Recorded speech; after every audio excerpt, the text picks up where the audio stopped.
शासकीय योजनांचा लाभ घराघरापर्यंत पोहोचवा, आमदार सरोज अहिरे. महिरावणी येथे छत्रपती शिवाजी महाराज महाराजस्व समाधान शिबिर.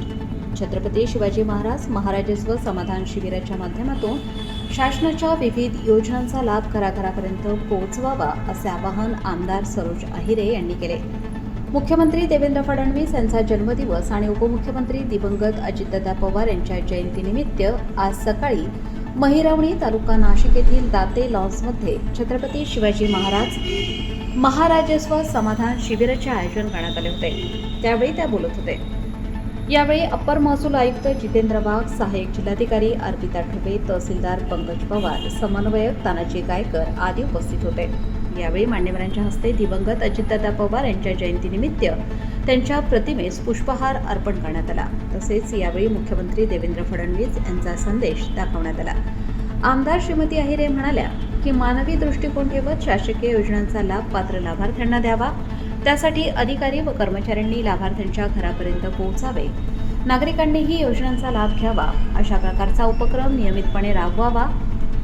आरोग्य शिबिरात महिलांनी तपासणी करून घ्यावी. स्वर्गीय अजितदादा पवार यांनी देवळाली मतदारसंघाच्या सर्वांगीण विकासासाठी नेहमीच मदत केली असे सांगत त्यांनी अजितदादा पवार यांच्या आठवणींना उजाळा दिला.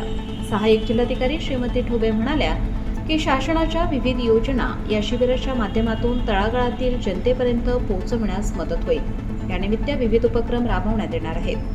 नागरिकांनी शिबिराचा लाभ घ्यावा असे आवाहन केले.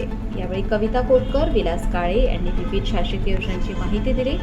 या शिबिराच्या माध्यमातून पात्र महिलांना शेतकरी प्रमाणपत्र, आरोग्य तपासणी, रक्तदान शिबिर, गावठाणातील नागरिकांना स्वामित्व देण्यासाठी सनद वाटप करणे, शासकीय जमिनीवरील निवासी अतिक्रमणे नियमित करणे, जिवंत सातबारा मोहीम, राजमाता जिजाऊ महिला सक्षमीकरण योजना, घरकुल योजनेच्या लाभार्थ्यांसाठी विशेष तरतुदींची माहिती देणे, कृषी विभागातर्फे गोपीनाथ मुंडे शेतकरी अपघात सानुग्रह योजना, लेक लाडकी योजना, शिधापत्रिकेचे वितरण, आयुष्यमान भारत कार्डचे वितरण करण्यात आले. यावेळी लोकप्रतिनिधी, ग्रामस्थ, विविध विभागांचे अधिकारी व कर्मचारी मोठ्या संख्येने उपस्थित होते.